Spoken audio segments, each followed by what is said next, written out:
जाकर उन लोगों से बात करी तो उन्होंने कहा बाकी हर सही और गलत बात कर लो, पर उस वक्त हिटलर के दौर की कोई भी बात की चर्चा हम लोगों से नहीं है। अपने खुद के परिवार की इस पीढ़ी के लिए उन लोगों की ये सोच, मेरा आपसे ये निवेदन है, अपने लिए क्या सही है क्या गलत है उसका आकलन कर आप फैसला करो। उस फैसले के अंदर कई हेमाराम जी आएंगे, कई हरीश आएंगे कि बाबड़ा पद्माराम को भी रगड़ना है तो रगड़ ले। पहले काका साहब को लाए थे आपने रगड़ने के लिए, लाए थे ना? काका साहब का तो पूरा लेखा जोखा आपने ले लिया। अब आदूराम जी को ला रहे हो, काका साहब का लेखा जोखा रखा, जब तो आपने कहा बाबड़ा पद्माराम ठीक ही तो वो आकर के हैंग ही करता। कांग्रेस, बीजेपी, एक तीसरी पार्टी और है, हमारा अशोक गहलोत जी ने प्रायोजित पार्टी। बड़ी ईमानदारी से मैं कह रहा हूं और बड़ी जिम्मेदारी से ये बात मैं कह रहा हूं, वो हमारे सम्माननीय माननीय मुख्यमंत्री अशोक गहलोत जी की प्रायोजित पार्टी है। पार्टी कोई भी लेखा जोखा चाहे विरासत माता के मंदिर में जाकर कर ले, चाहे खेमे बाबा के मंदिर में जाकर कर ले, और कोई ईमानदारी से इसका लेखा जोखा करना चाहे तो कर ले। मैं तो वहां भी लोगों को बोला मैं कि तीसरी जगह डालकर उस खड्डे में डालकर क्या करना भैया। अशोक जी हमारी पार्टी के, उनकी मदद करनी तो सीधी हमारी मदद करो, कांग्रेस पार्टी की मदद करो। तीसरी जगह वहां पर वो विरोध और विवाद तीसरी जगह उस दिशा के ऊपर ही उत्पन्न होगा, वो सामंजस्य तीसरे माध्यम से उत्पन्न नहीं होगा। तो मैंने बात जहां से शुरू करी कि ये लोग परेशान क्यों होते हैं, ये चिंतित क्यों होते हैं, ये सक्रिय क्यों होते हैं जब विरोध और विवाद नहीं होता हम लोगों के बीच, और ये सफल क्यों होते हैं, सुकून की नींद कब आती है जब हम लोग विरोध और विवाद के अंदर लगे रहते हैं। जैसे वो अर्जेंटीना के कप्तान को सुकून की नींद आई ना, कप लेकर वो आराम से सोया कि उसका यही सपने में यही था कि कभी एक दिन ऐसा आएगा वर्ल्ड कप का कप लेकर, तो उसकी नींद उस दिन बड़ी सुकून में।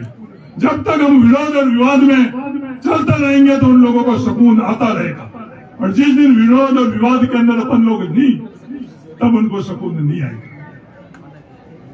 तो पद्माराम चाहे नर्मदा से पानी लेकर आ जाए, पद्माराम जी के लिए हेमाराम जी कितनी बात आप कर लो, आखिर में जब लेखा जोखा करना पड़ेगा तो वही विरोध और विवाद वाले बातें आएगी।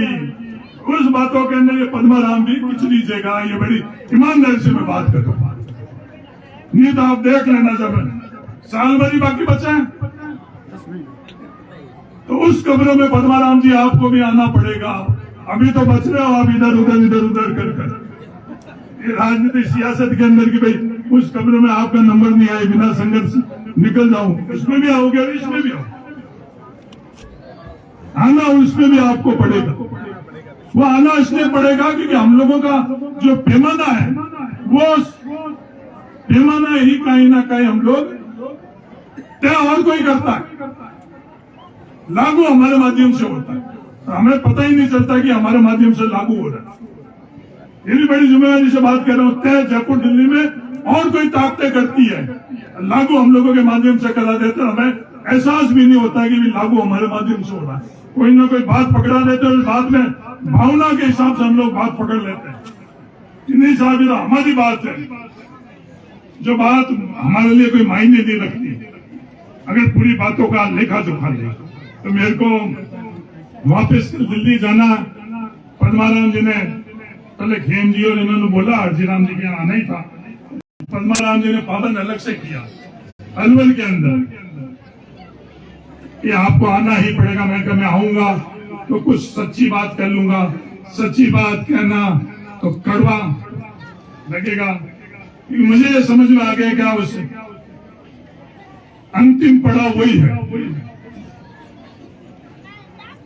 समय समय के अंदर वो रामलाल जी ने भी देख लिया अंतिम पड़ाव, गंगाराम जी ने भी देख लिया, कर्नल सोनाराम जी ने भी देख लिया, हेमाराम जी उस पड़ाव के अंदर उस दौर में चल रहे हैं तो हरीश चौधरी इतना कोई समझदार और ताकतवर नहीं है इस अंतिम पड़ाव से हरीश चौधरी बच सके। तो संघर्ष करते करते उस जगह पहुंचे या कोई डर से उस संघर्ष में नहीं पहुंचे, तय सिर्फ हरीश चौधरी को ये करना है। इनसे ज्यादा योग्य, इनसे ज्यादा समझदार मैं नहीं। तो मैंने यही तय किया कि वो संघर्ष करते करते उस जगह पहुंचना ठीक है, होना है वो तो होगा ही होगा। तो मेरे आगे एक दिन था, छोटा सा खेत है भाई, तू पहले तो बाड़मेर जैसलमेर पूरा था, तो अपनी खुद का खेत, दाढ़ी तो बचानी पड़ती। अकबर ने बीरबल से पूछा कि तेरी दाढ़ी में आग लगे, मेरी दाढ़ी में आग लगे, बीरबल बोल क्या करेगा? तो बीरबल ने बोला जा पना, कहाँ आपकी बेशकीमती दाढ़ी और कहाँ मेरे नाजीज की हल्की फुल्की दाढ़ी? ये कोई सवाल ही नहीं उठता है। अकबर ने बोला ना, इधर उधर की बात नहीं कर, सीधे उत्तर दे, क्या करेगा? तो बीरबल ने कहा साहब जहाँ पना, पहले मेरी हल्की फुल्की दाढ़ी है, इसके चप्पल के देकर बुझाऊंगा और फिर बेशकीमती दाढ़ी आपका। इसलिए भाई तुम्हें भी, मेरे छितर के पार में भी कार्यक्रम है, वो जल्दबाजी है महीना में, और यहाँ की जो बातें जो हम लोगों के साथ हो रहा है वो परिवार के अंदर और बताऊंगा। अगली बार कहीं पद्माराम जी चौटन बुलाएंगे तब बाकी सब बातों का खुलासा और करेंगे कि क्या क्या चीजें हो रही है इस व्यवस्था में। आप सब लोगों ने बुलाया उसके लिए तहे दिल से धन्यवाद।